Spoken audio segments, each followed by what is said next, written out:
Hi guys, good morning!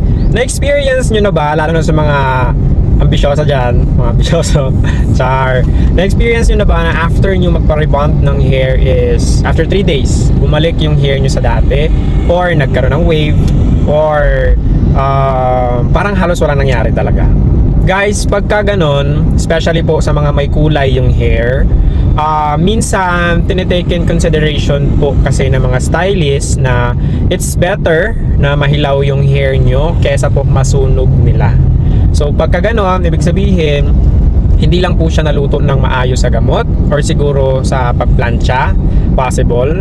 Kasi po for me, as my personal experience, mas okay po sa akin na mahilaw ko yung buhok ng client ko, lalo na kapag mga treated hair, kesa po masunog ko, diba? Kasi isipin nyo guys, pag nahilaw yung hair nyo, pwede pa namin ulitin, pwede nyo pang ibalik sa amin para maulit namin at mas mabigyan ng mas magandang treatment yung hair nyo. Pero pag nasunog ang buhok ninyo after nyong i-wash at lumabas na yung result, nasunog, nag-kinky, parang still wall na yung hair nyo na hindi nyo na masuklay, guys, yan yung mga instances na hindi na talaga pwedeng ulitin. Ang pinakasolusyon lang dyan is putulin, diba? Ikakat na lang yung hair. Paano kung ayaw nyo mabawasan yung length ng hair nyo? So wala na tayong ibang option, diba?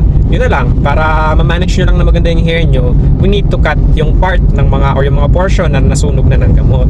So para doon po sa mga madalas magreklamo na bakit daw hindi maganda yung pagkakagawa, well guys, minsan kasi mas nagki-care yung mga stylist para sa hair nyo kaysa dun sa magiging opinion nyo. Kasi anytime naman na mahilaw yung hair nyo, pwede nyo ibalik, diba? Pwede na lang ayusin ulit, wag lang masunog. Kaya wag po kayo magagalit or sasama ang loob kapag gano'n may mga times na gano'n. Hindi naman sabi natin na madalas gano'n yung nagiging resulta ng hair, pero may mga times na gano'n, may mga encounter talaga kayong gano'n.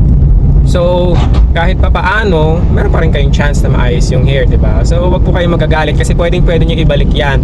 And karamihan naman sa mga stylist na gumagawa, hindi na po nagpapabayad. So, libre na kapag pinaayos nyo yung hair nyo for retouch ng mga rebond. Okay? Ewan ko na lang sa ibang stylist na naniningil pa after nilang hindi magawa na maayos yung job or magkaroon sila ng back job. May mga ganun po kasing stylist na naniningil pa na kailangan nyo pang i-treatment ng ganito, ganyan, or kung whatever it is na kailangan nilang ilagay sa hair nyo na kailangan nyo pang bayaran. Pero that depends guys. It depends kung kanino kayo nagpagawa at kung sinong stylist ang gumawa sa inyo. So yun lamang po at until sa susunod na video. Bye! Thank you for watching!